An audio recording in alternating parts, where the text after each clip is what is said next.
एका कलासक्त घरात जन्माला येणं यापेक्षा मोठं ब्लेसिंग मी दुसरं काही म्हणणार नाही. म्हणजे माझे वडील दुसऱ्यांना सांगताना सांगतात अभिमानाने की माझा मुलगा ग्राउंडवर कमी खेळलाय पण स्टेजवर जास्त खेळलाय. म्हणजे चांगले संस्कार होणं, मग चांगलं लिखाण असो, चांगलं वाचन असो, चांगलं संगीत असो, हे लहानपणापासून काय चांगलं आहे आणि काय वाईट आहे हे आपल्याला कळणं एक ब्लेसिंग आहे असं मला वाटतं. म्हणजे आज आपल्या वयात आपण हनी सिंगची गाणी पण एन्जॉय करू शकतो, आपण सूफी पण एन्जॉय करू शकतो, आपण रफी साहेबांची गाणी, किशोरदादांची गाणी पण एन्जॉय करू शकतो. ही घरच्यांनी दिलेली ब्लेसिंग आहे असं मला वाटतं. की काय चांगलं आहे ते कळतं. त्याचबरोबर भीमाअण्णांच्या गाण्यांचाही आनंद घेऊ शकतो. मला वाटतं यापेक्षा सुख दुसरं काही नाही. मला अजूनही आठवतंय लहान असताना बाबांच्या कुठल्याही नाटकाचा प्रयोग असला, कुठल्याही नाटकाचा दौरा असला तरी मी त्यांच्याबरोबर जायचो. म्हणजे अश्रूंची झाली फुले या नाटकाचे प्रभाकर पणशीकर, रमेश भाटकर काम करत असताना मी असंख्य प्रयोग विंगेत बसून पाहिलेत. आणि ती जुनी टीम, ओरिजिनल टीम, तो येणारा प्रेक्षकांचा रिस्पॉन्स, त्या काळातले दौरे म्हणजे जे महिनाभर दौरे असायचे तेव्हा. आणि म्हणजे आता बस निघाली की या गावातून त्या गावात, त्या गावातून त्या गावात, आणि महिनाभराने सगळे घरी यायचे परत. त्या दौऱ्यांची मजा अनुभवली आहे आणि ते खरंच ब्लेसिंग आहे. मला अजून एक आठवतं की आज कलाकार म्हणून माझ्यासाठी ते किती महत्वाचं आहे मला जेव्हा कळतं की आई वडिलांच्यात वाद झाला होता, याला इंग्लिश मीडियम मध्ये घालायचं का मराठी मीडियम मध्ये घालायचं. मग आई म्हणाली की इंग्लिश मीडियम मध्ये त्याला घातलं पाहिजे, कारण त्याला जर उद्या जाऊन समाजात वावरायचंय अजून 20 वर्षांनी 25 वर्षांनी, तर त्याचा कॉन्फिडन्स कमी नाही झाला पाहिजे, म्हणून मला इंग्लिश माध्यमात घातलं. आणि आई म्हणाली मराठीची जबाबदारी माझी, त्याची भाषा उत्तम राहील ही जबाबदारी माझी. त्यामुळे मला आठवतंय की टाइम काय आहे हे विचारलं तर मला उत्तर मिळायचं नाही. एक तर किती वाजलेत विचार किंवा व्हॉट इज द टाइम विचार, तेव्हा त्याचं उत्तर मिळायचं. आणि त्यामुळे भाषेचे उत्तम संस्कार घरातून झाले. खूप छान छान कलाकृती पाहायला मिळाल्या. मला अजूनही आठवतंय आजही बाबांनी काही लिहिलं असलं तर त्याचा फर्स्ट ड्राफ्ट असो, सेकंड ड्राफ्ट असो, थर्ड ड्राफ्ट असो, त्याचं वाचन आधी घरी होतं, माझ्यासमोर, आईसमोर. आता बायको आहे, बायको समोर. त्यामुळे मग आता लेटेस्ट मी अश्वत्थामा चिरंजीव कादंबरी असेल किंवा ते आभाळ भीष्माचं होतं ही कादंबरी असेल, त्याचंही सगळं वाचन आमचं ऐकूनच झालेलं आहे. तर त्यामुळे हे संस्कार होणं एका कलाकारासाठी खूप महत्वाचं आहे. नंतर तो त्याचा मार्ग शोधत निघतो. म्हणजे मला बाबांनी हेही सांगितलं होतं, मला आठवतं मी कित्येक वर्ष म्हणजे प्रेक्षक थोडंफार ओळखायला लागेपर्यंत मी संग्राम अशोक समेळ किंवा संग्राम समेळ हेही सांगायचो नाही. मी माझं नाव संग्राम सांगायचो. कारण बाबांनी सांगितलं होतं तू तुझा जा, तू तुझ्या ऑडिशन्स दे, तू तुझ्या पद्धतीने तुझा स्ट्रगल कर, म्हणजे तुलाही कळेल काय असतं, कसं असतं. जेव्हा लोक ओळखत नाहीत तेव्हा आपल्याशी कसं वागतात, आपण ऑडिशनला गेल्यावर आपल्याला कशी ट्रीटमेंट मिळते, आणि जेव्हा कळतं की हा कोणाचा मुलगा आहे तेव्हा कशी ट्रीटमेंट मिळते, याचा फरक तुला माहिती असू दे. म्हणून त्यांनी ते मला करायला लावलं. आणि इट इज अ ब्लेसिंग त्यांचा मुलगा असणं सगळ्याच बाबतीत. मला हेही सांगायला छान वाटतं की माझे बाबा नेहमी म्हणतात की माझ्या अकाउंटमध्ये मी कलाकार म्हणून पैसे फार कमवले नाही आहेत, पण माणसं खूप आहेत. तर ते नेहमी कर. कलाकार 19-20 असलास तरी चालेल, पण माणूस उत्तम राहा. की 4 लोकांमध्ये तू गेल्यावर 4 लोकांना तू हवासा वाटायला हवास. मग कास्टिंग होतं, मग तू काम करशील, कारण ऍक्टर तुझ्यासारखे 100 असतील, पण माणूस तू जेन्युइन असशील, प्रेमळ असशील, तर तुला आधी प्रेफरन्स दिला जाईल. हे संस्कार फक्त कलाकारच कलाकारावर करू शकतो असं मला वाटतं.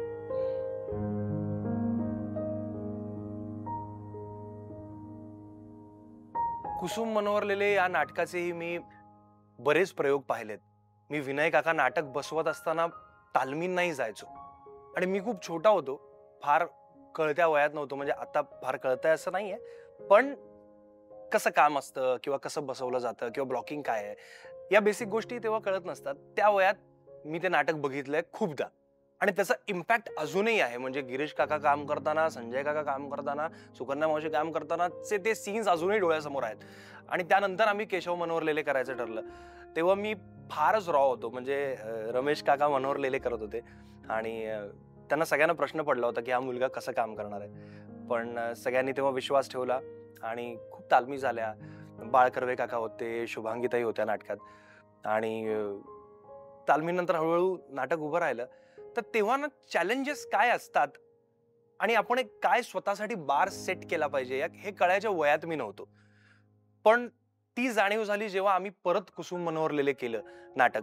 मी, शशांक केतकर, पल्लवी पाटील आम्ही कुसुम मनोरलेले परत केलं आणि मुळे मामांनी डिरेक्शन केलं होतं.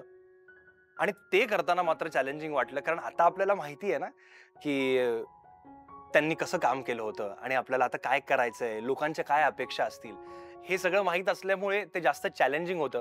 आणि आम्हाला हेही तालमीच्या पहिल्या दिवशी माहिती होतं की पहिल्या प्रयोगाला सुकन्या मावशी, संजय काका आणि गिरीश काका येणार आहेत आणि ते नाटक बघणार आहेत. आणि मी आणि शशांकही आलटून पालटून करत होतो. त्यांनी जसं केलंय तसंच आम्ही करायचा प्रयत्न केला होता आणि तेव्हा ते चॅलेंजिंग वाटलं. दोन्ही पात्र चॅलेंजिंग होती. काय माहिती, मला ते म्युझिक अजूनही आठवतं. कुसुम मनोरलेले म्हणलं की ते अशोक पत्कींचं म्युझिक आठवतं. तर आम्ही म्युझिक आम्ही त्यांना रिक्वेस्ट केली की आपण सेम म्युझिक ठेवूया नाटकाला, कारण ते कानात बसलेलं म्युझिक होतं प्रेक्षकांच्याही आणि आमच्या कलाकारांच्याही. आणि खूप चॅलेंजिंग होतं. दोन्ही रोल्स करणं पहिला अनुभव होता माझा की एकाच नाटकात 2 कॅरेक्टर्स करतोय आणि दोन्ही वेगळी कॅरेक्टर्स. भाच्या खोटे मला फार जवळचं वाटणारं कॅरेक्टर आहे, कारण मला लहानपणी पण ते आवडायचं आणि आपण तसे फ्लॅम्बॉयंट असल्यामुळे किंवा भाईगिरी हा माझा आवडता असा एक विषय असल्यामुळे, लहानपणापासून वास्तव सिनेमाचे फॅन्स असल्यामुळे ते कॅरेक्टर करायला मला मजा यायची. पण लेले तितकाच अवघड होता, कारण तसे कॅरेक्टर्स आपण सहसा बघत नाही आपल्या समोर. आपल्या आजूबाजूला ते असतात पण ते दिसत नाहीत उघडपणे. बेरकी माणसं ज्यांच्या मनात काहीतरी वेगळं असतं आणि ते दाखवत काहीतरी वेगळं असतात आणि त्यांचा हेतू काहीतरी वेगळाच असतो. तर ते लेले साकारणं जास्त अवघड होतं आणि पहिल्या प्रयोगाला तिघांनाही आवडलं काम, तिघांनीही कौतुक केलं. तर फार मजा आली. असे रोल्स करायला मिळणं सुद्धा नशीबच आहे असं मला वाटतं.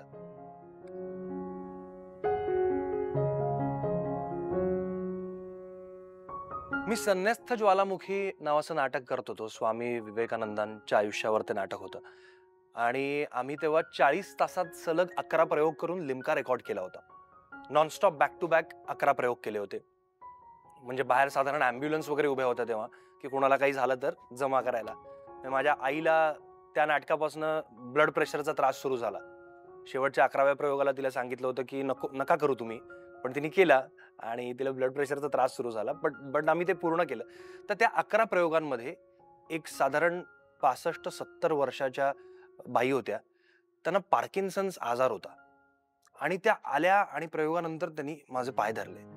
कारण प्रेक्षक आपले फार हळवे असतात. ते तुम्हाला त्या रूपात बघून ते स्वामीजी म्हणून स्वामीजींना नमस्कार करतात. पण शेवटी आपण कलाकार असताना ते रिसीव्ह करणं फार अवघड आहे. मला गळागळा डोळ्यात पाणी यायला लागलं की याला आपण कसं रिस्पॉन्ड करणार, यांना काय सांगायचं, कसं उत्तर द्यायचं. म्हणजे काही कलाकार मला आता सांगतात माझे मित्र की ठीक आहे, ते त्यांचं प्रेम आहे, तेव्हा आपण रिसीव्ह करायचो. पण नाही, असं नाही करू शकत आपण.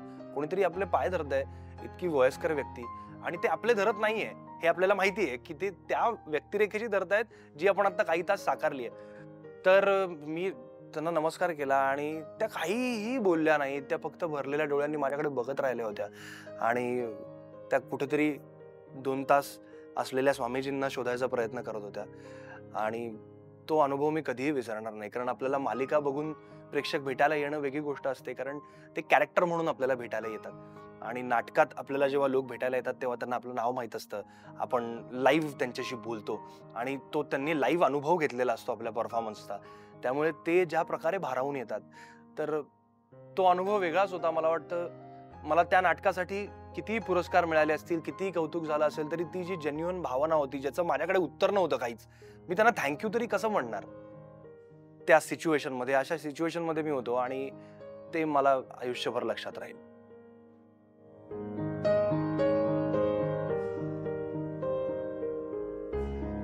आम्ही ठाण्यात एक मिनी थिएटर चालवायचो. म्हणजे बाबांना एक मिनी थिएटर महानगरपालिकेने दिलं होतं की तिकडे आपण मुलांना फ्री शिक्षण द्यायचो. बाबा सगळ्यांना ट्रेन करायचे मुलांना आणि मग प्रयोग म्हणून आपण कुठलं तरी नाटक बसवायचो आणि नाटक सादर करायचो. तर असंच एक दिवस प्राध्यापक प्रदीप ढवळ म्हणून आमचे फॅमिली फ्रेंड आहेत. तर प्रदीप काका चं विवेकानंदांवर व्याख्यान होतं आणि बाबा तिथे गेले होते आणि त्यांनी नरेंद्र ते विवेकानंद हा प्रवास हे पुस्तक लिहिलं होतं आणि त्या व्याख्यानात ते त्या पुस्तकाबद्दल बोलत होते. आणि बाबा तिथे गेले आणि बाबा त्यांना सहज म्हणाले की मला नाटक दिसतंय ह्याच्यात. तर त्यांना कळलं नाही. ते म्हणाले हा एवढा प्रवास आहे, एवढा मोठा स्पॅन आहे, हे नाटकात कसं बसणार. तर बाबा म्हणाले ते मी बघतो कसं करायचं ते. आणि बाबा आम्हाला एक दिवस संध्याकाळी आम्ही असेच मिनी थिएटरमध्ये आमच्या बसलेलो असताना म्हणाले की आपण विवेकानंदांवर नाटक करूया. तर आम्ही म्हणलो ठीक आहे, आपलं चर्चा अशी होते तेव्हा आपण सगळे हो हो चला चला चला म्हणतो. आणि आम्ही सगळे विसरलो. आम्ही महिनाभर दुसरं काही ना काही करत होतो. पण ही माझ्या बाबांची खासियत आहे, की ते असे तुम्हाला मजा मस्ती करताना दिसतात, की आपण ऑन अँड ऑफ जे म्हणतो, त्या माणसांनी जवळ-जवळ 1.25 महिन्यात नाटक लिहिलं होतं. अख्खा रिसर्च करून आणि 1.25 महिन्यात स्क्रिप्ट घेऊन आले. आणि सगळे असे होते, की अच्छा झालं लिहून. आता आपल्याला करायचंय. आणि मग ते मला म्हणाले, की म्हणालो होतो मी तुला विवेकानंद तुला करायचेत. आणि तेव्हापर्यंत मी काही अभ्यास नव्हता केला किंवा वाचन नव्हतं केलं. कारण म्हटलं होईल कधी करायचंय म्हणजे करायचंय ना. कधी करायचंय काही नक्की नव्हती तारीख. आणि ते आलं समोर. मग मी अभ्यास सुरू केला. मी तेव्हा होतो असा 19 वर्षाचा, बरगड्या दिसतायत आणि मी असा होतो. तर मला ते व्हिज्युअलीच मला पटत नव्हतं, की मी कसं दिसू शकीन. मीडियम मध्यम वयातले स्वामीजी मी दिसू शकीन. पण नंतरचे स्वामीजी मी कसं दिसणार? ही मला शंका होती. बाबा म्हणाले, "तू आता काही विचार नको करू. तू स्क्रिप्टवर काम कर. तुला जो अभ्यास करता येईल तो अभ्यास कर." मी अभ्यास सुरू केला आणि बाबांनी तेव्हा सांगितलं, "तुमचं ते सटल काम वगैरे जे काही असतं, तोंडातल्या तोंडात तुम्ही बोलता मालिकेत, तसं इथे चालणार नाही. मी सांगीन त्या पद्धतीने वजनं आली पाहिजेत, त्या पद्धतीने प्रोजेक्शन आलं पाहिजे, त्या पद्धतीने मॉड्युलेशन आलं पाहिजे."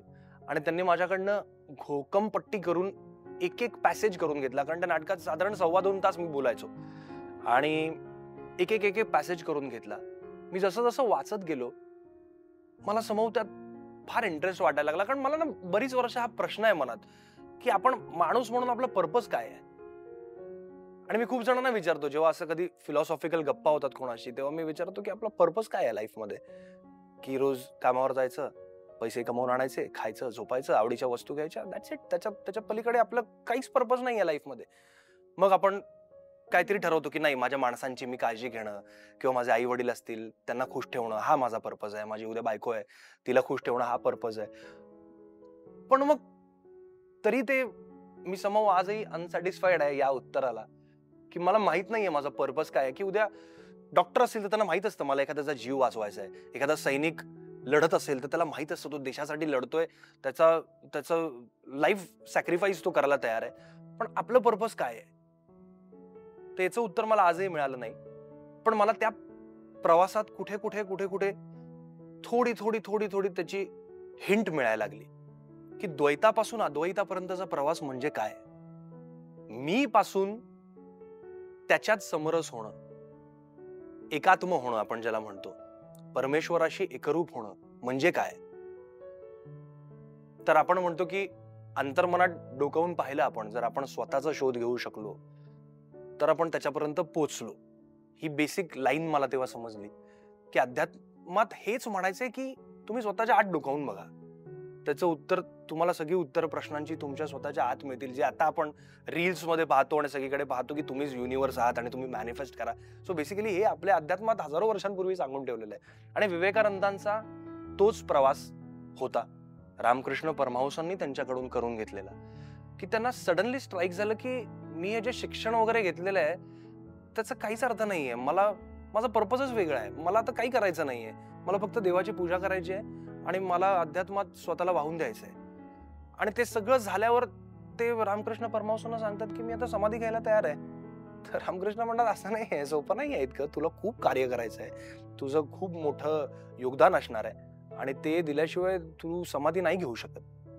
आणि मग स्वामीजींचा प्रवास सुरू झाला. मला फार या गोष्टीचं वाईट वाटतं, की आपल्या आजच्या जनरेशनला याबद्दल काहीच माहित नाहीये. तेव्हाही आम्ही जेव्हा प्रयोग करायचो, आम्ही मिशन म्हणून या नाटकाचे 200च्या वर प्रयोग केले. तेव्हा आम्ही कोणीही त्याचं मानधन घ्यायचो नाही, कुठलेच कलाकार.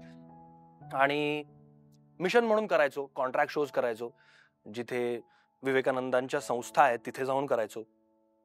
तेव्हाही ही इच्छा होती, की फार युथनी हे नाटक पाहावं. पण अनफॉर्च्युनेटली तसं घडलं नाही. कारण आपल्याला ना आता आपण फार लाऊड आहोत. आपल्याला पटकन रिॲक्ट करायचंय. पण आपल्याला विचार करून कृती करायची नाहीये. आपल्याला स्वतःत बदल घडवायचे नाहीयेत. आपल्याला फक्त समाज बदलायला हवाय. त्यामुळे हे विचार पचवायला फार अवघड आहेत असं मला वाटतं. आणि एक सर्टन पॉइंट आला. आम्ही 3 महिने तालमी करत होतो या नाटकाच्या. 15 दिवस झाले तालमी सुरू होऊन आणि मी बाबांना म्हणलं, की मला असं वाटतं मी नॉनव्हेज सोडून देतो उद्यापासून. हे नाटक रंगमंचावर येईपर्यंत. तर बाबा म्हणाले, "का विवेकानंद तर नॉनव्हेज खायचे?" मी म्हणलं, "म्हणून नाही, पण त्यागाची भावना थोडीशी तरी काय असते याची जाणीव आपल्याला व्हायला पाहिजे की मी रोज नॉनव्हेज खाणारा माणूस आहे, त्याच्याशिवाय मी जेवणार नाही. तर आपण त्या लेवलला नाही जाऊ शकत की मी मोठं काहीतरी सोडून देईन, पण जी बेसिक गोष्ट आहे जी खाल्ल्याशिवाय मला जेवता येत नाही ती मी सोडून बघतो. मला ती त्यागाची भावना तरी कळू दे की एखादी गोष्ट फॉर नो रिझन सोडून देणं. त्यांच्याकडे तर खूप मोठी कारणं होती, पण तरी कुठेतरी सरेंडर होऊन आपल्या आवडीच्या गोष्टी सोडून देणं, मला आजूबाजूचं काही नकोय हे म्हणून अद्वैतापर्यंत पोहोचण्याचा प्रयत्न करणं, ही भावना काय आहे हे जाणून घेण्यासाठी मी नॉनव्हेज सोडून दिलं 3 महिने. मला माहित नाही त्याचा काय फायदा झाला, पण आता over a period of time मी विचार करतो तर मला असं वाटतं मी शांत झालो, पेशन्स आले खूप. कारण आपल्याला हवी ती गोष्ट पटकन नाही मिळाली तर काय वाटतं हे मला माहिती आहे, हे मी माहित करून घेतलं. आणि विवेकानंदांचे प्रयोग सुरू झाले. सुरू झाल्यानंतर मी पुन्हा सुरू केलं खायला. पण त्या नाटकाच्या प्रत्येक प्रयोगात मी ढसाढसा रडायचो. कारण ते जे गुरु शिष्याचं नातं आहे, असं म्हणतात तुम्हाला जर अध्यात्माकडे जायचं असेल तर तुम्हाला एक गुरु हवा. पण शंकर महाराज काय म्हणतात की गुरु तो तुमच्या आतच आहे. जो खुद को जानता है वही मुझे पहचानता है. तुम्ही जोपर्यंत स्वतःला ओळखत नाही तोपर्यंत तुम्ही गुरु कसा शोधणार. आणि शेवटी गुरु शोधणं म्हणजे काय तर मला वाटलं कुठेतरी सरेंडर होणं, कुठल्या तरी गोष्टीला सरेंडर होणं, आत्मसमर्पण करणं त्या गुरु पुढे, त्या शक्ती पुढे. मग आता तुम्ही त्या गुरुला गुरुस्थानी ठेवायचं का त्याला देव करून बसवायचं आजच्या तारखेत, याचा विचार तुमचा तुम्ही करायला हवा. मग तुमचा कोणी गैरफायदा घेत असेल त्यातून तर तुम्ही त्याचा नीट विचार केलेला नाहीये की तुम्हाला नक्की हवंय काय. कारण गुरु तुमच्या हातच आहे. तो तुम्हाला समोर असा मिळाला हाडा मासाचा तर तुम्ही भाग्यवान, नाहीतर गुरु तुमच्या आत आहेच. त्याला अंतर्मनात शोधा. त्यालाच आपण मेडिटेशन म्हणतो, ध्यान लावणं म्हणतो, स्वतःच्या आत डोकावून बघणं म्हणतो. आणि त्या प्रवासाची थोडी थोडी जाणीव मला संन्यस्त ज्वालामुखीमध्ये व्हायला लागली. रामकृष्ण परमहंसांचा आणि विवेकानंदांचं नातं बघून इतकं सुंदर बाबांनी लिहिलं होतं ते. आणि एक सुंदर पॅसेज मला आठवतो. सर्वधर्म परिषदेत स्वामीजी जातात आणि त्यांना बोलवलेलं असतं. भारताला ते रिप्रेझेंट करत असतात आणि शिकागो मधल्या हॉल ऑफ कोलंबस मध्ये ते जातात, रंगमंचावर येतात आणि त्यांचं स्वागत करताना please welcome mister Vivekananda is from India असं त्यांना बोलवलं जातं. आणि ते येतात रंगमंचावर आणि ते भारावून जातात सगळं बघून की गच्च भरलेलं आहे आणि हे सगळे लोक आता मी काय बोलणार आहे ते ऐकणार आहे. कदाचित त्यांच्या आयुष्यात काहीतरी मी बदल घडवू शकेन मी आत्ता बोलल्याने. कारण ते त्यांचं ध्येय होतं. संन्यासी असला तरी ते योद्धा संन्यासी होते. युद्ध आणि भगव्याची एक गंमत कळलेली मी तेव्हा सांगतो. जे आपण भगवं परिधान करतो, भगवं परिधान करणं म्हणजे छान फिलॉसॉफी आहे जी रिलेटेबल आहे म्हणून सांगतो. आपण जेव्हा अग्नी देतो तेव्हा एक ऑरेंज आपल्याला फ्लेम दिसते त्या ज्वाळांमध्ये आणि ती ऑरेंज फ्लेम समर्पणाची आहे. तुम्ही तुमच्यातला मी जेव्हा जाळून टाकता तेव्हा तुम्ही भगवं धारण करू शकता आणि ते लोककल्याणासाठी असेल. असा त्या भगव्याची एक सुंदर फिलॉसॉफी मला तेव्हा आवडली होती. हा, तर त्या पॅसेज बद्दल ते येतात आणि भारावलेल्या नजरेने बघतात आणि हात जोडून सगळ्यांना म्हणतात, माझ्या बंधू भगिनींनो.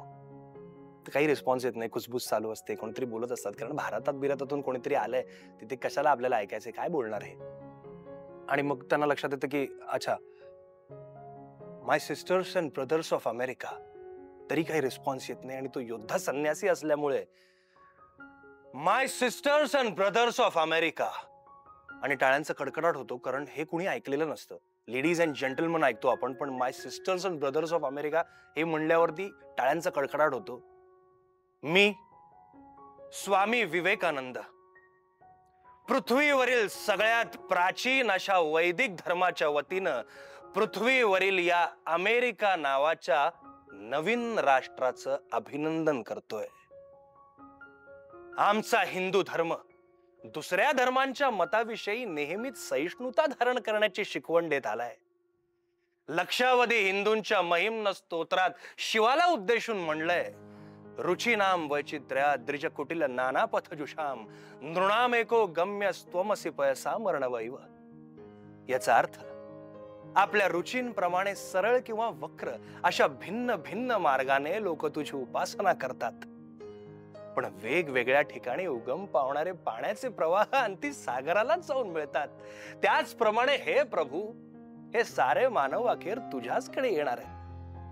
भगवद्गीता हा ग्रंथ साऱ्या हिंदूंना पूज्य. ये यतामाम प्रपद्यन्ते तांस तथैव भजाम्यहम मम वर्तमान वर्तन्ते मनुष्य पार्थ सर्वशः.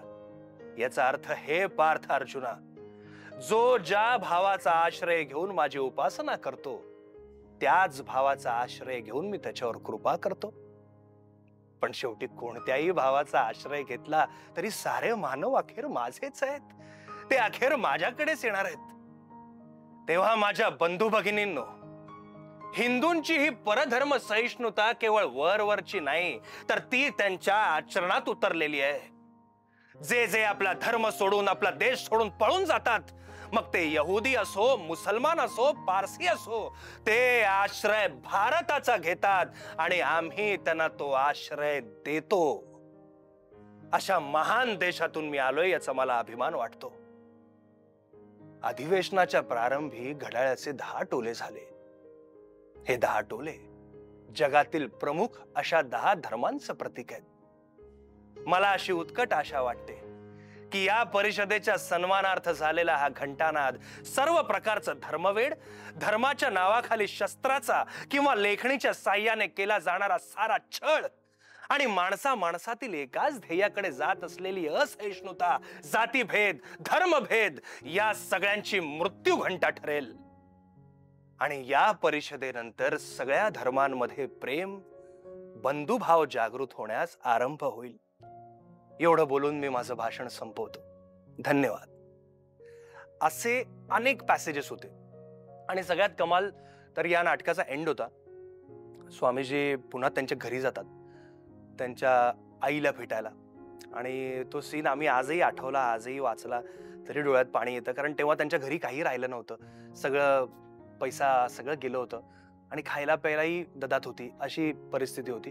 आणि आई पांढऱ्या कपड्यात उरलंय ताटात काहीतरी थोडंसं ते खायचा प्रयत्न करत असते आणि बाहेर तिला टाळ्यांचा आणि ढोल ताशांचा आवाज येतो आणि विवेकानंदांच्या स्वागताचा तिला आवाज येतो आणि ती खिडकीत जाऊन बघते की नॉरेन आलाय, माझा मुलगा आलाय परत. आणि मुलगा समोर येतो, विवेकानंद समोर येऊन उभे राहतात. त्यांची आई त्यांना बघते, नॉरेन म्हणून पुढे जाते, ते सगळं भगव्यातलं रूप बघते, स्वामी विवेकानंद म्हणून नमस्कार करायला जाते आणि ते धरतात, मा काय करतेस तू? आणि मग तिचा हंबरडा फुटतो आणि आई मुलाला जवळ घेते, मुलगा आईला जवळ घेतो, म्हणते अरे किती वर्षांनी आलास रे? तर मुलगा जवळ येऊन बसतो, म्हणतो आई खूप भूक लागली आहे मला, काही खायला आहे का तुझ्याकडे?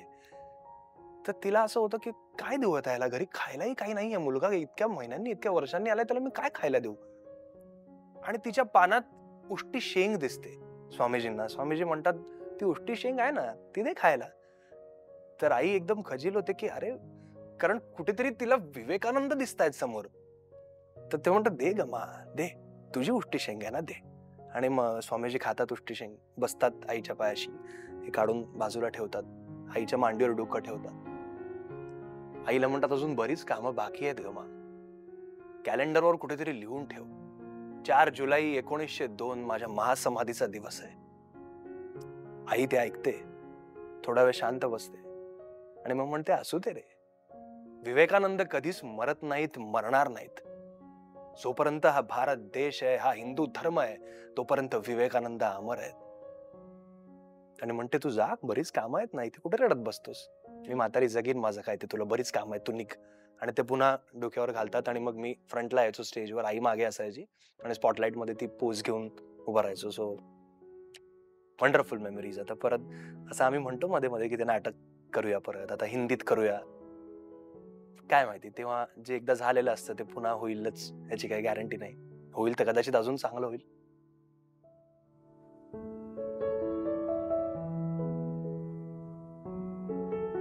शंकर महाराजांबद्दल जेवढं बोलावं तेवढं कमी आहे. महाराजांनी मला खूप दिलं, खूप भरभरून दिलं, अजूनही देत आहेत. माझ्या घरी ती मालिका बघायचे जेव्हा छोटे महाराज दाखवले होते, आणि मला असं मनातून वाटायचं नेहमी की हे पात्र आपल्याला करायला मिळालं पाहिजे. जेव्हा महाराज मोठे होतील तेव्हा आपल्याला करायला मिळालं पाहिजे. कारण मला पहिल्यापासून कॅरिकेचरिश काही असलं किंवा फार मेथॉडिकल काम करायचंय, फार प्रॅक्टिस करून करायचं, तर ते रोल्स मला जास्त करायला आवडतात एका नॉर्मल चॉकलेटिश हिरो पेक्षा.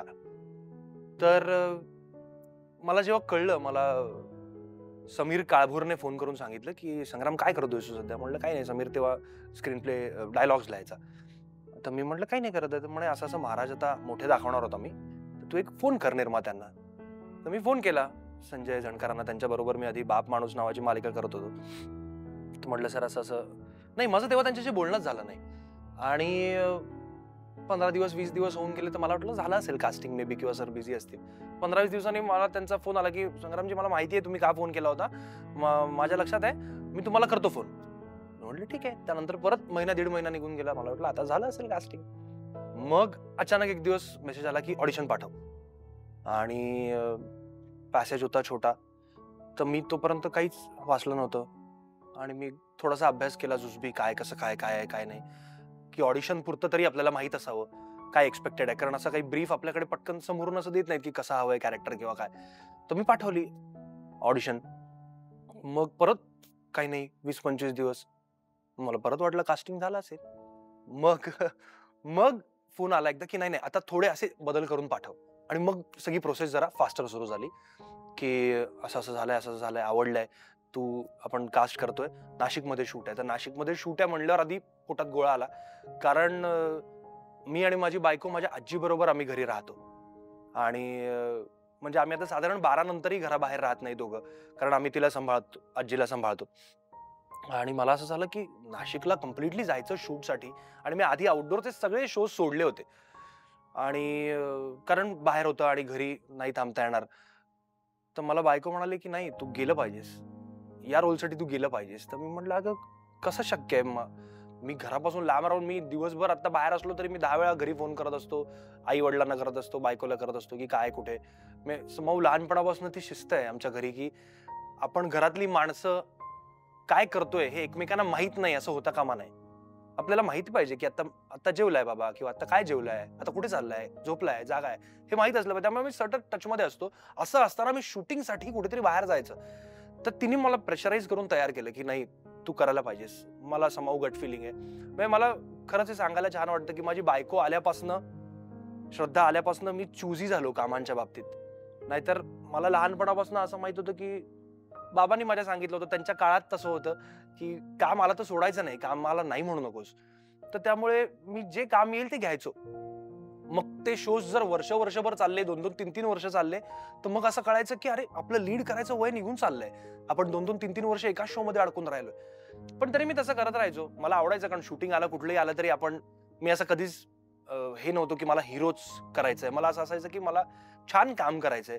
मग ते कॅरेक्टर असेल तरी चालेल, निगेटिव्ह असलं तरी चालेल, मी करत राहायचो. पण तिने मला सांगितलं की नाही संग्राम तू थांब, तू चांगल्या रोलसाठी थांब आणि तू थांबून काम कर.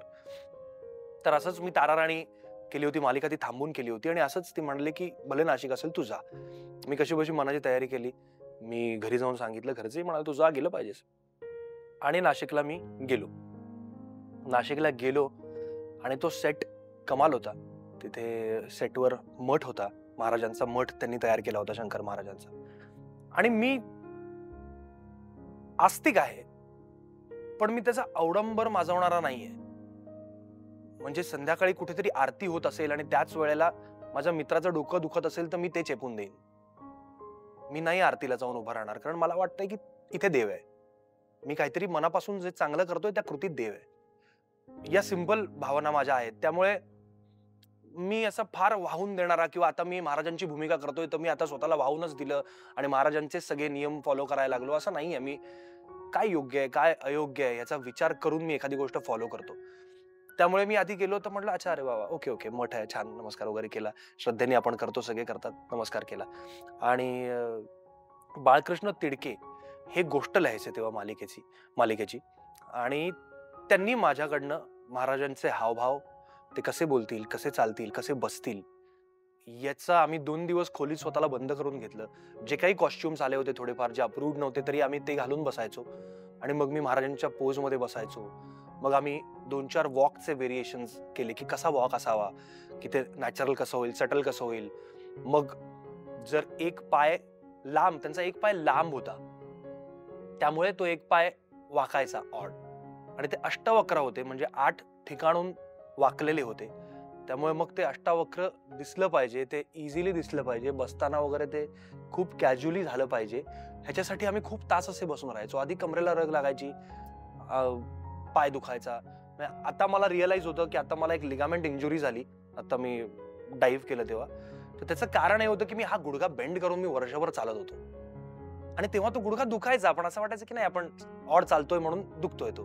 तर तेव्हा तेवढ्यापुरता त्याच्यावर मी इलाज करायचो, आणि ते लिगामेंट समूह माझं वीक होत गेलं होतं. त्यामुळे मी एक जम्प केली आणि ते बॉडी बॅलन्स नाही झाला आणि तो लिगामेंट फाटला माझा.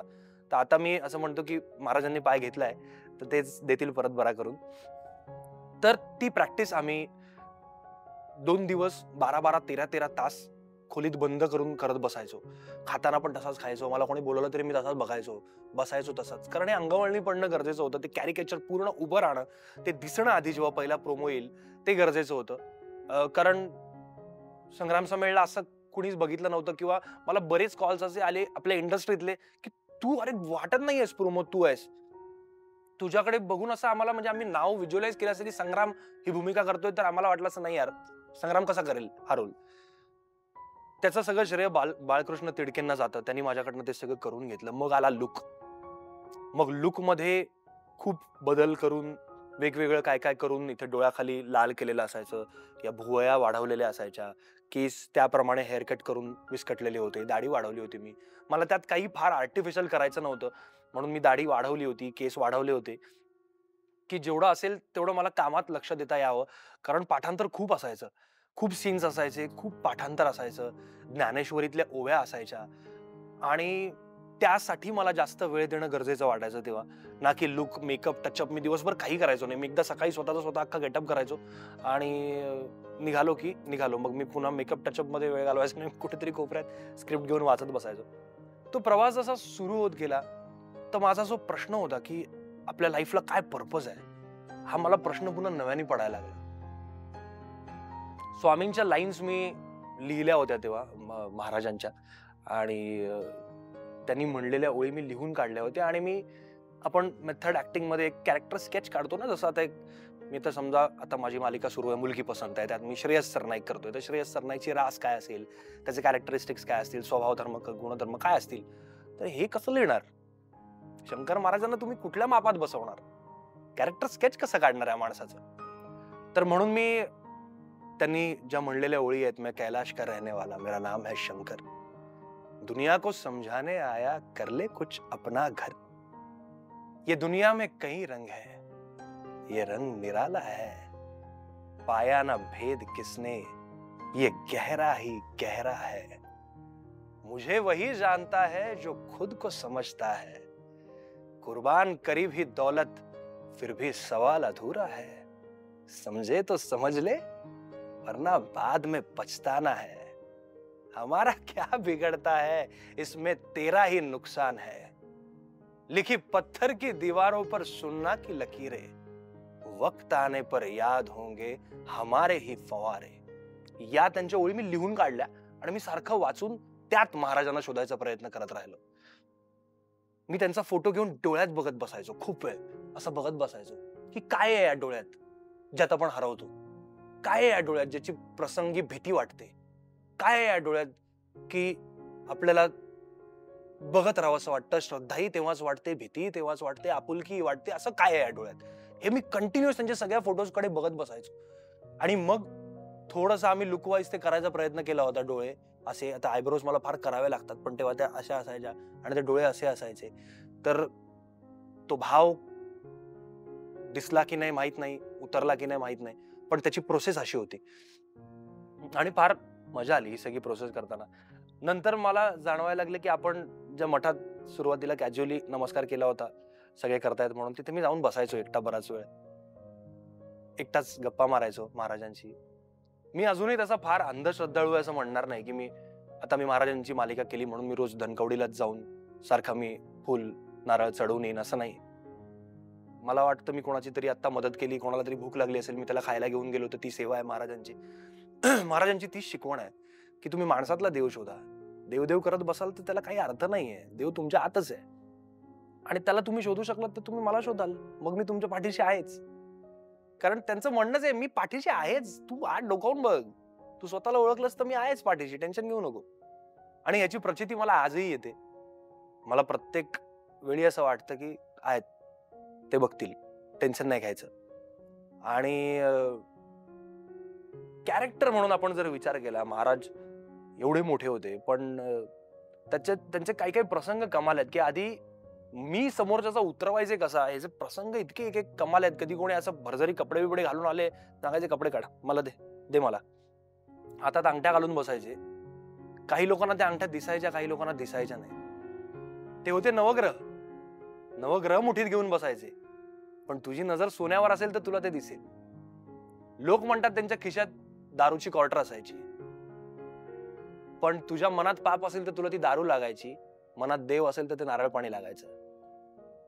सिगरेट ओढत बसायचे. त्यांना आजही लोक सिगरेट दाखवतात. त्यामागची भावना किती लोकांना माहितीये मला माहित नाही. ते म्हणतात, अरे तुझी दुःख, तुझी संकट मी सगळी धुरात उडवतोय. पंचमहाभूत आहेत, ती अग्नी आहे, धूर आहे, धुनी आहे. तर ही त्या माणसाची फिलॉसॉफी होती, खूप प्रॅक्टिकली अप्लाय करण्यासारखी होती. म्हणून मला वाटतं आज इतके लोक त्यांचे भक्त आहेत, कारण त्यांना अनुभव येतो. त्यांना बरेच अनुभव येणारे लोक आहेत. एक मला कमाल किस्सा आठवतो, कलाकार म्हणून माझ्या बरोबर घडलेला. ही मालिका करत असताना मी मागे तिथे एक खायचं दुकान होतं आमच्या सेटवर, तिथे मी बसलो होतो स्क्रिप्ट वाचत. आणि मला जनरली सवय होती, म्हणजे महाराजांच्या पोजमध्ये मी आता माझ्या पायाला लागल्या म्हणून बसू नाही शकत, पण युजली मी अनेक वर्ष तसाच बसतो, दोन्ही पायावर घेऊन मी असा बसतो. मग खुर्चीवर बसलो असेल तरी मी दोन्ही पायावर घेऊन बसतो. चित्रपट बघायला थिएटरमध्ये गेलो असेल तरी दोन्ही पायावर घेऊन बसतो.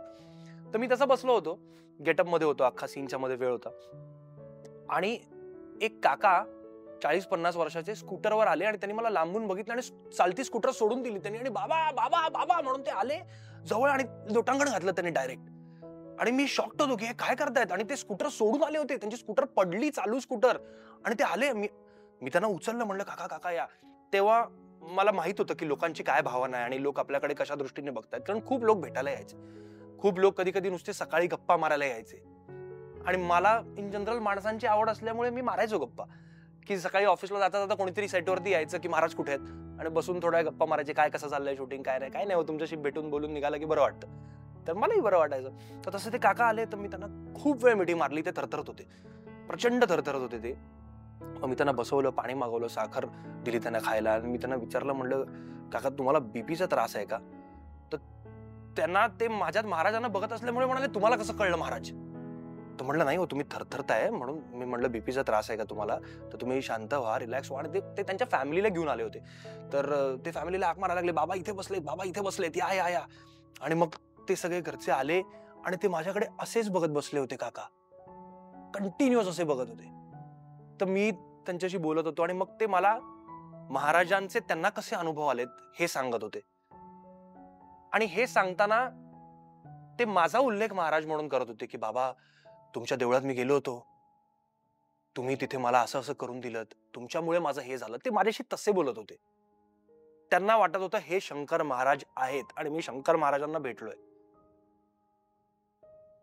तर मला पुन्हा ह्याच्यावर कसं रिॲक्ट करायचं माहित नाही, पण मला वाटतं एक कलाकार म्हणून ती कामाची मिळालेली खूप मोठी पावती होती.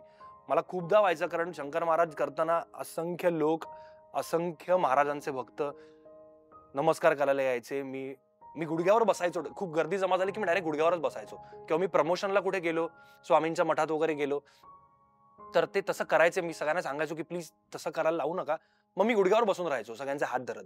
मग मी सगळ्यांना जवळ घेऊन मिठी मारायचो की आपण तेच जेस्चर करू शकतो इन रिटर्न.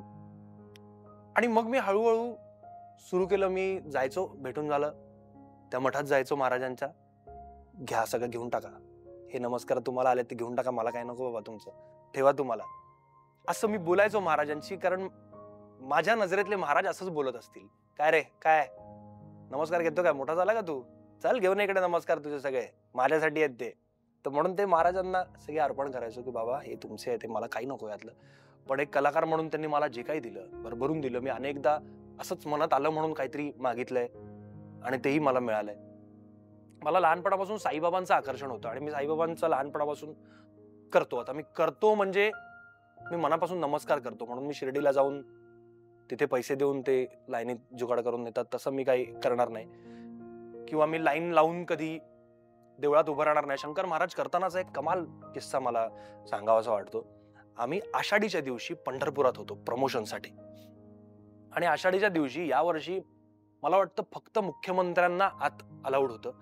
त्या व्यतिरिक्त कुठल्याही मंत्र्यांना, कुठल्याही पॉलिटिशियन्सना, नगरसेवकांना कोणालाही अलाउड नव्हतं. आणि आम्ही कलर्सचे सगळे त्यावेळेला लीड करणारे सगळे कपल्स आणि आम्ही सगळे होतो. तेव्हा एक 8-9 जण होतो आणि मार्केटिंग टीम कोणीतरी माणूस अरेंज केला होता की ते तुम्हाला देवळात घेऊन जातील. त्यांनी सांगितलं आम्हाला की आज आषाढीच्या दिवशी आज नाही होऊ शकत, तरी मी प्रयत्न करतो. आणि आम्ही 4-4 जण वेगवेगळ्या ठिकाणी डिवाइड झालो की या गेटनी तुम्हाला आत नेतो, या गेटनी तुम्हाला आत नेतो. आणि आम्हाला 4 जणांना आत नेताना आमच्या बरोबर एक साधारण 85 वर्षाची म्हातारी अशी अशी अशी अशी करत त्या बॅरिकेड मधनं आत घुसली. तिला सिक्युरिटी गार्ड्स वगैरे अडवत होते. आम्ही म्हटलं थांबा थांबा येऊ दे. आणि तिला माहित होतं की हे कलाकार आहेत आणि हे आत जाणार आहेत. मग आम्ही जवळजवळ 1 तास तिकडे थांबलो होतो की दार उघडतील तेव्हा आपण आत जाऊया. आणि ती म्हातारी आमच्या बरोबर बसून राहिली होती. आणि मला कुठेतरी आत माहित होतं की हे लोक हिला नाही जाऊ देणार आतमध्ये. ते आम्हाला सांगत होते की अहो जायला सांगा, आजींना जायला सांगा, जायला सांगा. थोड्या वेळाने दार उघडेल असं आलं 5-10 मिनिटात. ते तिला म्हातारीला सांगायला लागले की चल बाहेर चल, निघ. जसं आपल्या देवस्थानांना जनरली असतं तसं, चल चल चल बाहेर चल, इकडे नाही हे वगैरे. तर तिला बाहेर काढलं. ती म्हणाली जाऊ दे बाई, मग जाते मी.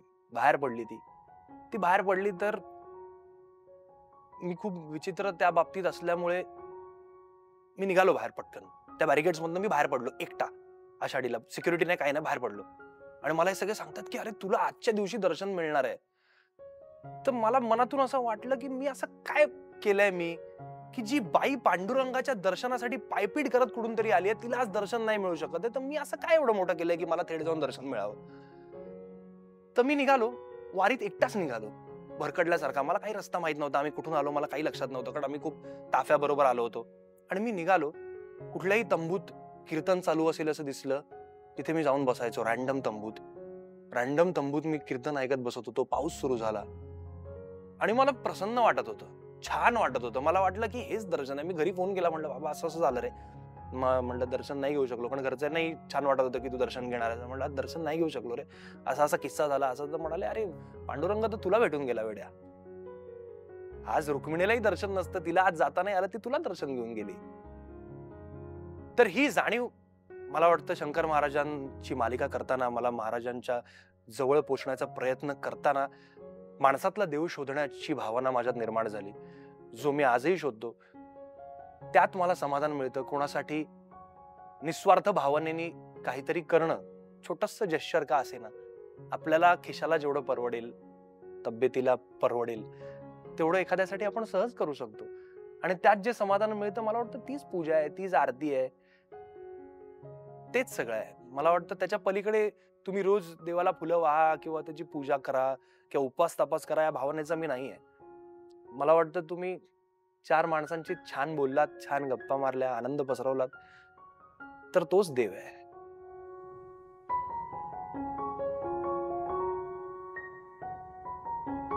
आधी काही वर्षांपूर्वी माझी फार सिंपल प्रोसेस होती, किंवा तेवढं कळत नव्हतं की कितपत अभ्यास करायला हवा आपण नट म्हणून. तेव्हा मी स्क्रिप्ट आली की त्या स्क्रिप्टवर काम करायचो, प्रामाणिकपणे काम करायचो आणि काम करायचो, परफॉर्म करायचो. पण नंतर नंतर जसं आपण वाचतो, काही गोष्टी शिकतो, नवीन बघतो, तेव्हा ती प्रोसेस बदलत गेली हळूहळू. मी एक डायरी मेंटेन करतो. कुठलंही नवं कॅरेक्टर घेतल्यावर मला त्या पात्राविषयी काय वाटतंय, ही फार आपली नाटकाची जुनी पद्धत आहे. प्रायोगिक नाटक स्पेसिफिकली करताना आपण फार त्याबद्दल विचार करतो. त्या प्रोसेसनी मी आजही काम करतो. मी त्या माणसाची रास काय असेल, त्याची उंची काय असेल, प्रत्येक पात्राची पॉझेस घेण्याची जागा काय असेल, श्वास घेण्याची जागा काय असेल, मला वाटतं त्यांनी त्या कॅरेक्टरचे लेयर्स चेंज होतात. लुक्स कसे असतील, उंची कशी असेल त्याची, यांनी खूप गोष्टी बदलतात असं मला वाटतं. कॅरिकेचरिश करताना या गोष्टींचा खूप फायदा होतो. जसं स्वामीजी करताना मी तोंडात कापसाचे बोळे ठेवून प्रयोग करायचो, का तर माझे गाल ब्रॉड दिसावे, चेहरा ब्रॉड दिसावा, कारण तेव्हा मी फार बारीक होतो. मग मी आत एक जॅकेट घालायचो आणि पॅडिंग करायचो आणि त्याच्यावर पोशाख असायचा अख्खा. तसं प्रॅक्टिस करावी लागायची की कापूस तोंडात ठेवून 2.5 तास प्रयोग करणं, सॉलिलोक्वीज बोलणं, त्याची खूप प्रॅक्टिस करायला लागायची. अवघड जायचं सुरुवातीला. नंतर नंतर ते अंगवळणी पडत गेलं. तसंच शंकर महाराज करतानाची वेगळी प्रोसेस होती, तिथं प्रचंड वेगळी प्रोसेस होती. मला वाटतं तारा राणी या मालिकेत मी छत्रपती राजाराम महाराजांची भूमिका करत होतो. तेव्हाही मी पॅडिंग करायचो. लुक वाईज आधी आपण दिसायला हवं, हे हे मला असं वाटतं की लुक वाईज तुम्ही जर आधी दिसलात, प्रेक्षकांना पटलं, तर मग पुढचं काम आणि पुढचा परफॉर्मन्स तुमचा येतो. मग साधे रोल्स जेव्हा आपण करतो, जे चॉकलेट बॉय असतात किंवा त्याचं मला आता या वेळेला पहिल्यांदा फार टेन्शन होतं मी शंकर महाराज केल्यानंतर. कारण मी तिकडे तसाच होतो पूर्ण कॅरिकेचरिश. वर्षभर बॉडी लँग्वेज पासनं, बोलण्यापासनं, बघण्यापासनं सगळं वेगळं होतं. लुक्स वेगळे होते, हावभाव वेगळे होते, कारण ते ॲब्सर्ड रिॲक्ट करायचे. कारण त्यांची तार कुठेतरी वेगळी लागलेली असायची. ते तुमच्याशी नॉर्मल बोलताना नॉर्मल माणसासारखे रिॲक्ट नाही करायचे.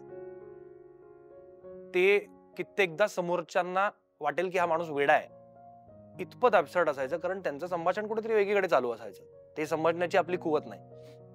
तर ते परफॉर्म करताना मला जेव्हा ते पात्र संपलं आणि वाटलं की आता नवीन भूमिका आहे, चॉकलेट बॉय आहे, जी माझी आता मालिका सुरू आहे, त्यात पूर्ण रोमॅन्टिक आणि असं आहे, ते करताना कुठेतरी झलक येणार नाही ना ती, ह्याची मला फार भीती वाटायची. कारण ते मी अंगवळणी पाडून घेतलं होतं प्रॅक्टिस करून करून करून करून. आणि या मालिकेचं शूटिंग सुरू झालं तेव्हा पुन्हा मी त्याचा नव्याने अभ्यास केला की हे कॅरेक्टर असं आहे तसं आहे. बॉडी लँग्वेजवर पुन्हा नव्याने काम करायला लागलं, कारण माझा पाय उजवा बाहेर पडायचा तशी प्रॅक्टिस केल्यामुळे. त्यामुळे पुन्हा ते ग्रेसफुली पडणं, हेरोइक आपण दिसण्यासाठी, हेरोइक जेस्चर्स होण्यासाठी त्याची प्रॅक्टिस पुन्हा केली. काही फिल्म्स बघितल्या, काही सिरीज बघितल्या की ग्रेसफुल आणि रोमॅन्टिक बघितलं की तुम्ही प्रेमात पडाल असा चॉकलेट बॉय वाटण्यासाठी ते थोडं स्टायलाइज्ड असायला हवं, ग्रेसफुल असायला हवं. म्हणून त्यासाठी पुन्हा प्रॅक्टिस करावी लागली. पण ते खूप डिफिकल्ट होतं. या वेळेला खूप अवघड होतं ते. त्या भूमिकेतून मला बाहेर पडायला त्रास झाला फार. मला अजूनही मी म्हणजे शूटिंग सुरू झाल्यानंतर साधारण महिना, 1.5 महिना सारखा जाऊन दिग्दर्शकांना विचारायचो की मी तसं काही होत नाहीये ना, शंकर महाराजांची झलक नाहीये ना. तर ते म्हणाले नाहीये. त्यांनी माझ्या डोक्यातून ते काढून टाकायला लावलं मला. म्हणाले की त्याचा पिच आणि तू ग्राफ तो असा बसवलेला आहेस की ते जेव्हा महाराज ऑन करायचे असतील तेव्हाच ते येईल. कारण महाराज या पिच मध्ये बोलायचे, का रे इकडे, तर हे आपण नॉर्मली नाहीच करत. त्यामुळे तसं होणार नाही म्हणाले, तू डोक्यातून काढून टाकते. आणि मग मी ते डोक्यातून काढलं. बट मला असं वाटतं आय एम ब्लेस्ड की मला या वेगळ्या भूमिका करायला मिळाल्या, ज्यात ऍक्टर म्हणून तुम्ही कसे आहात हे प्रेक्षकांना दाखवता येतं. चॅलेंजेस वाढतात. मला अजून एक कमाल पात्र वाटतं मी साकारलेलं. पात्र म्हणून ते चॅलेंजिंग होतं, म्हणून कमाल वाटतं. कारखानीस म्हणून एक होते काका आहेत. त्यांनी त्यांच्या मुलासाठी म्हणजे निखिल कारखानीससाठी एक ब्रेव्ह हार्ट नावाची फिल्म प्रोड्यूस केली होती. त्यात मी निखिल कारखानीस हे पात्र साकारायचो आणि लाखातून एकाला होतो असा तो रोग होता, न्यूरोफॅब्रोमॅटोसिस नावाचा. त्यात हळूहळू तुमचा एक अवयव काम करायचा बंद होतो. आधी एक पाय जातो, मग दुसरा पाय जातो, एक हात जातो, दुसरा हात जातो आणि डेथ. जगात कुठेही त्याच्यावर इलाज नाहीये. तर ते पात्र मी साकारत होतो. माझ्याबरोबर अरुण नलावडे होते त्या फिल्ममध्ये. आणि त्या फिल्मची प्रोसेस फार भयंकर होती. कारण जे प्रोड्युसर होते ते त्या मुलाचे वडील होते. ते बघायला बसायचे समोर काम.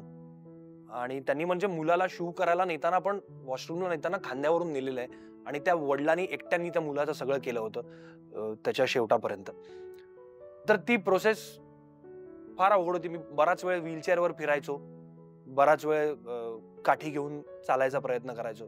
मला आता लिगामेंट फाटल्यावरती त्याचा फायदा झाला, कारण ते जेस्चर मला येत होतं, मी खूप प्रॅक्टिस केलेला असल्यामुळे.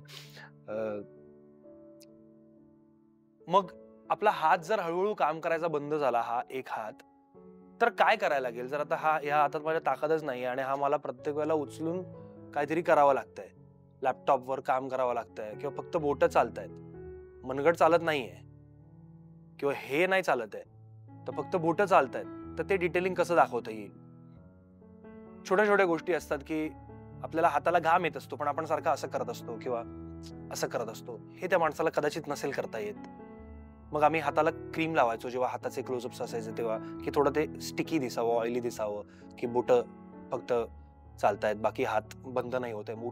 छोट्या छोट्या डिटेल्सवर काम केलं होतं. मला आठवतंय मी तेव्हा जवळजवळ महिन्याभरात 15 किलो वजन कमी केलं होतं. कारण तो टुवर्ड्स द डेथ प्रवास होता त्याच्या शेवटापर्यंतचा, की तो हळूहळू बॉडी डिटोरिएट होत जाते.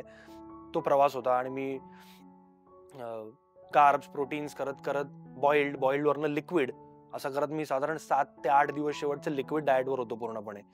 आणि बोन्स दिसावे अशी अपेक्षा होती माझी तेव्हा, जे बरं दिसलं असावं. त्या फिल्मसाठी बरेच पुरस्कार मिळाले, पण त्याचे वडील जेव्हा बघायचे तेव्हा म्हणायचे, हे हे तू कसं केलंस? तू असंच करायचा घरी, असंच चालायचं. आणि मला वाटतं तीच पावती होती. तेव्हा मला असं वाटायचं की आपण राईट ट्रॅकवर आहोत. तर हे सगळं केल्यानंतर नॉर्मल जे तुमचे रेग्युलर कॅरेक्टर्स असतात, एक रेग्युलर घरातला मुलगा करणं हे जास्त अवघड वाटतं मला. कारण ह्याची तुम्ही सारखी प्रॅक्टिस नाही करू शकत. कारण बॅक ऑफ द माइंड तुम्हाला असं वाटत असतं की तुम्ही तसेच आहात, रोज चालता बोलता तसेच आहात. पण नाही, ते जास्त अवघड आहे. कारण ते खरं वाटणं अवघड आहे. तुम्ही जेव्हा अवघड पात्र साकारता तेव्हा मला वाटतं त्याची प्रॅक्टिस करून करून ते तुम्ही खरं वाटवू शकता समोरच्याला. ते मला सोपं वाटतं. पण साधं पात्र साकारणं मला अवघड वाटतं.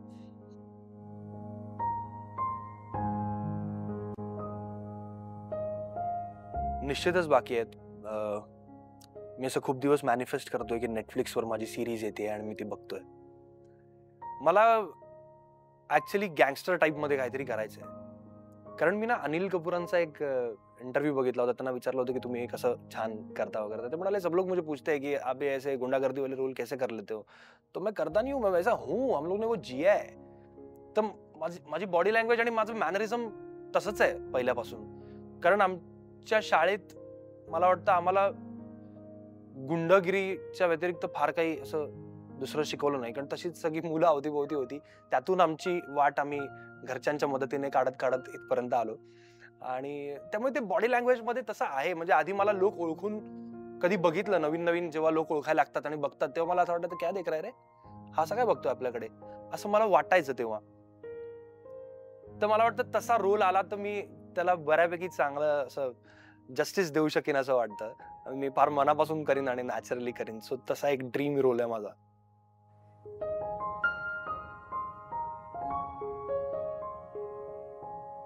असे खूप मुद्दे जाणवतात.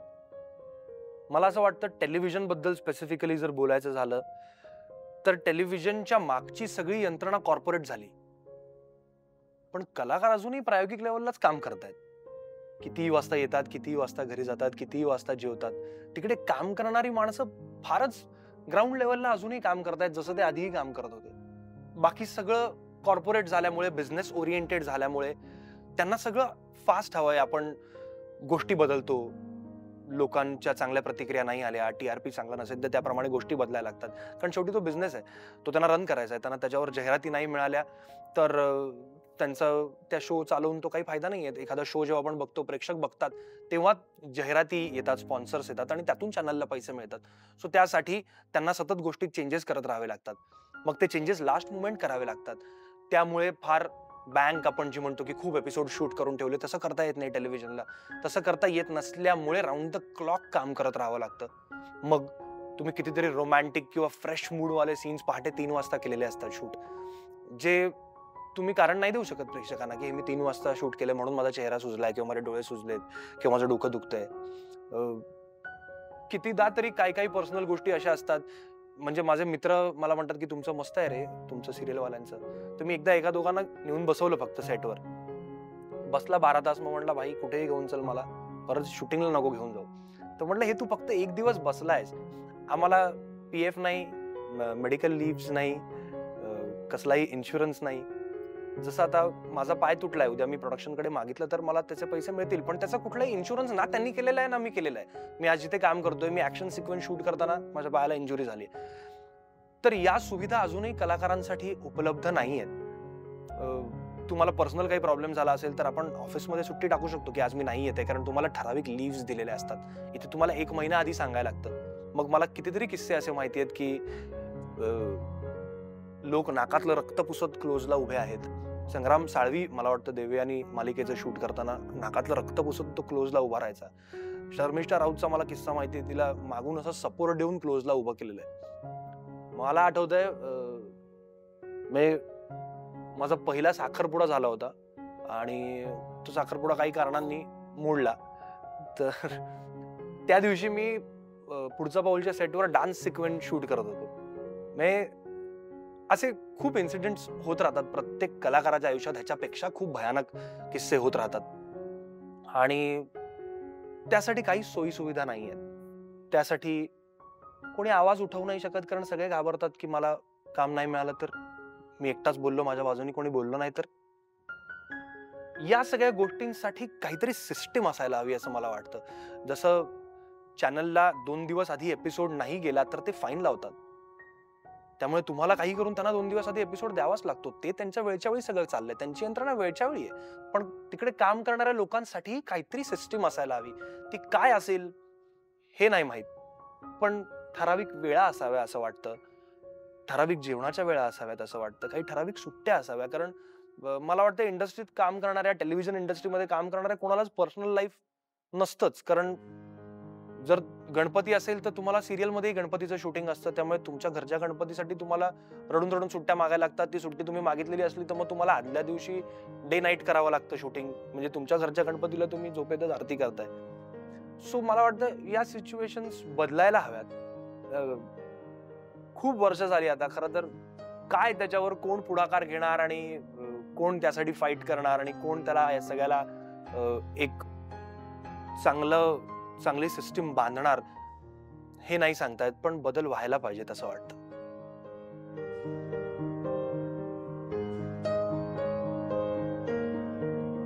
मी खरं तर फार नॉन पॉलिटिकल आहे. ऑफकोर्स मी जाऊन मतदान करतो, मी मत देतो. पण मला असं वाटतं ना की मिडल क्लास लोकांना आपल्यासारख्या थेट कसलाच फायदा किंवा तोटा होत नाही. 4 रुपये पेट्रोल महाग झालं तरी आपण भरणार आहोत आणि 4 रुपये स्वस्त झालं तरी आपण भरणार आहोत. भाजी 10 रुपये महाग झाली तरी आपण घेणार, 10 रुपये स्वस्त झाली तरी आपण घेणारच आहोत. मला वाटतं याचा फायदा खूप अप्पर क्लास लोकांना आणि खूप लोअर क्लास लोकांना जास्त होतो, त्याचा झटका बसतो. आपल्याला ट्रॅफिक मध्ये फक्त खड्डे लागतायत आणि 2 तास मी गाडीत अडकलो, ह्याच्या पलीकडे मला असं वाटत नाही की फार सिस्टीम काही बदलू शकते, किंवा बदलू शकते तरी त्याचा मला फायदा होईल का हे मला माहित नाही. त्यामुळे मी फार पॉलिटिकल नाहीये, मला त्याबद्दल फार ज्ञानही नाहीये. कंटेम्पररी गोष्टी काय घडतायत इतपत माहित असतं, पण त्याबद्दल मी फार व्ह्यूज देत नाही कधी. आणि कारण व्ह्यूज देऊन त्यात काही बदल होईल असं वाटत नाही. बदल झाले नाही झाले तरी आपलं आयुष्य तसंच सुरू राहणार आहे, त्यामुळे मी फार त्यात पडत नाही.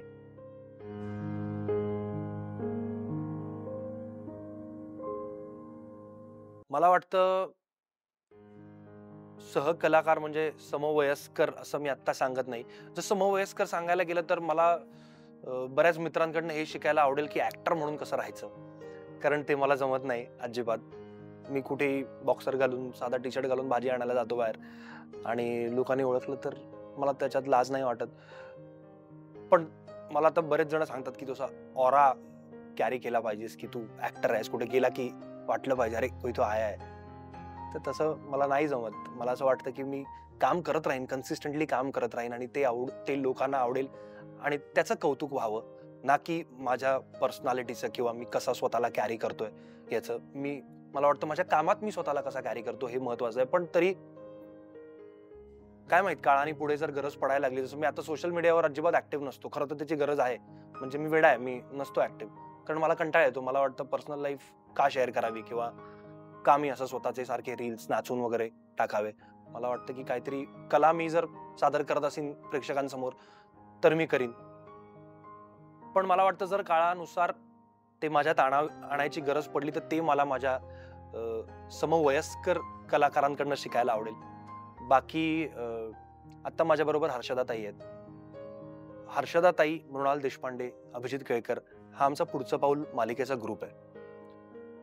या माणसांकडनं मी खूप शिकलोय. स्पेसिफिकली मी हर्षदाताईंबद्दल सांगेन की सतत कसली अपेक्षा न करता लोकांवर प्रेम करणं काय असतं हे मी त्या बाईकडे बघून शिकलो.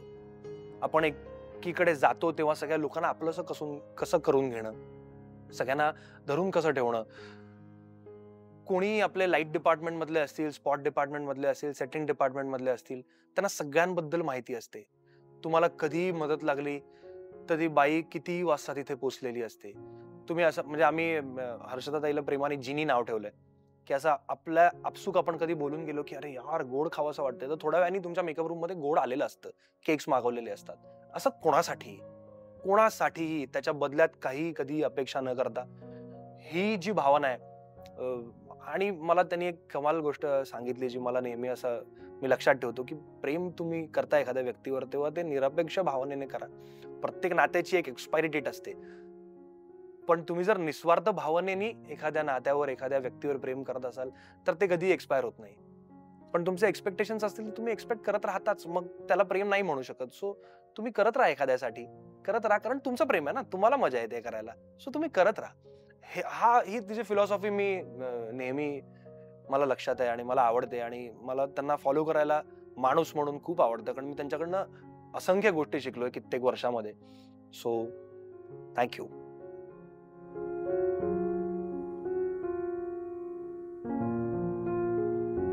मी आता रश्मी रथी या पुस्तकातली याचना नहीं अब रण होगा ही कविता मनोज वाजपेयी सर सादर करत असताना मी युट्यूबवर एक व्हिडिओ पाहिला आणि फार मोटिवेशनल कविता आहे ती. मला वाटतं हे सगळं ब्रह्मांड आणि ऑल मायटी आपण जे म्हणतो एका शब्दात, त्या ऑल मायटीचं वर्णन आहे त्या कवितेमध्ये.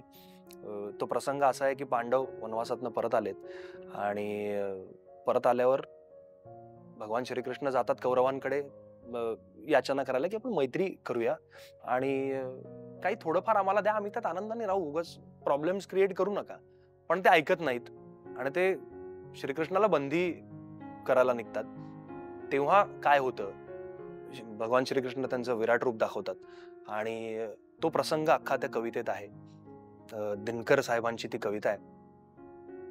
वर्षों तक वन में घूम घूम बाधा विघ्नों को चूम चूम सह धूप घाम पानी पत्थर पांडव आए कुछ और निखर सौभाग्य न हर दिन सोता है अब देखे आगे क्या होता है मैत्री की राह बताने को सबको सुमार्ग पर लाने को दुर्योधन को समझाने को भीषण विध्वंस बचाने को भगवान हस्तिनापुर आए पांडव का संदेशा लाए दो न्याय अगर तो आधा दो पर इसमें भी यदि बाधा हो तो दे दो केवल 5 ग्राम रखो अपनी धरती तमाम हम वहीं खुशी से खाएंगे परिजन पर असीना उठाएंगे दुर्योधन वह भी दे न सका आशीष समाज की ले न सका उल्टे हरि को बांधने चला जो था असाध्य वो साधने चला जब नाश मनुज पर छाता है पहले विवेक मर जाता है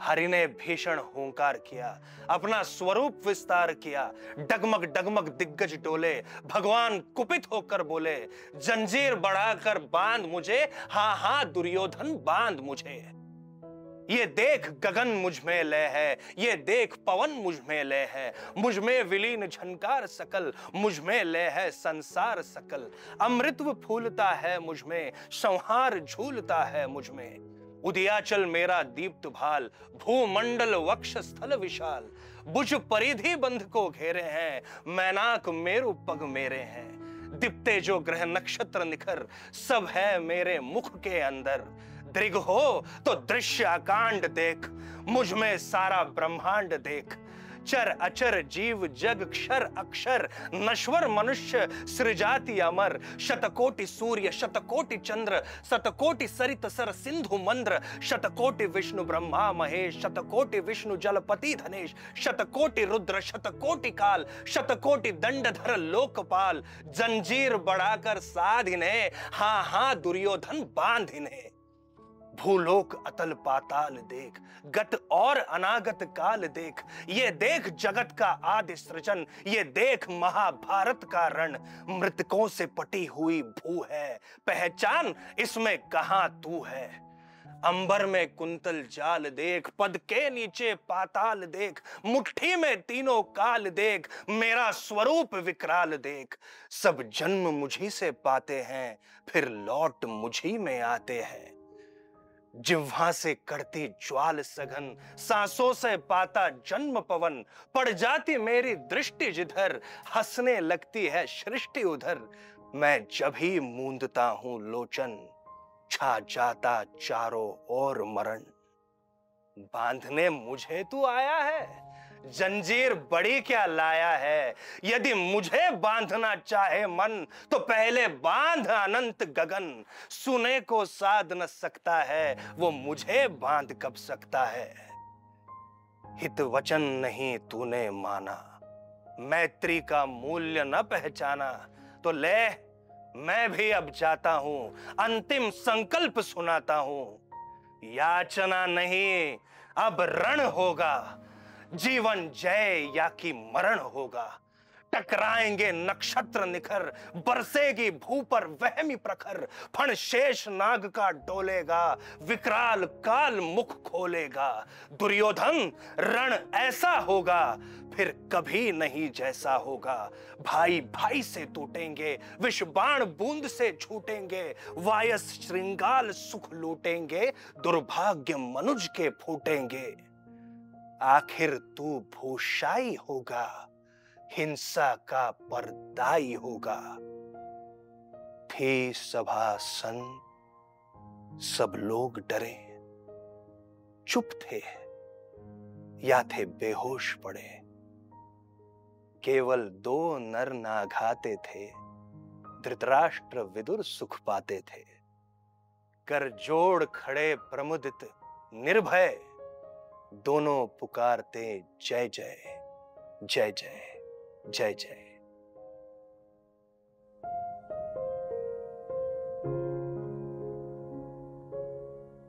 थँक्यू सो मच मला इथे बोलवल्याबद्दल. खूप छान कॉन्सेप्ट आहे ही. मला जेव्हा योगेशनी सांगितलं की आपण असं सुरू करतोय, तेव्हा I was more than happy. कारण बरीच वर्ष योगेशचं चाललं होतं की हे सुरू करायचं आहे, काहीतरी सुरू करायचं आहे, आणि एक छान कॉन्सेप्ट घेऊन तो आलाय. आणि आय एम शुअर लोकांच्या खूप छान प्रतिक्रिया याला येतील. मला वाटतं मी आता जे काही बोललो ते मी आधीच कधी बोललेलो नाहीये किंवा कधी असं परफॉर्म केलं नाहीये मी कुठल्या इंटरव्ह्यूमध्ये. त्यामुळे माझ्यासाठी फार छान अनुभव होता. मी फार फ्रेश होऊन इकडनं घरी जाणार आहे. आय होप प्रेक्षकांनाही हे बघून मजा येईल. Thank you so much.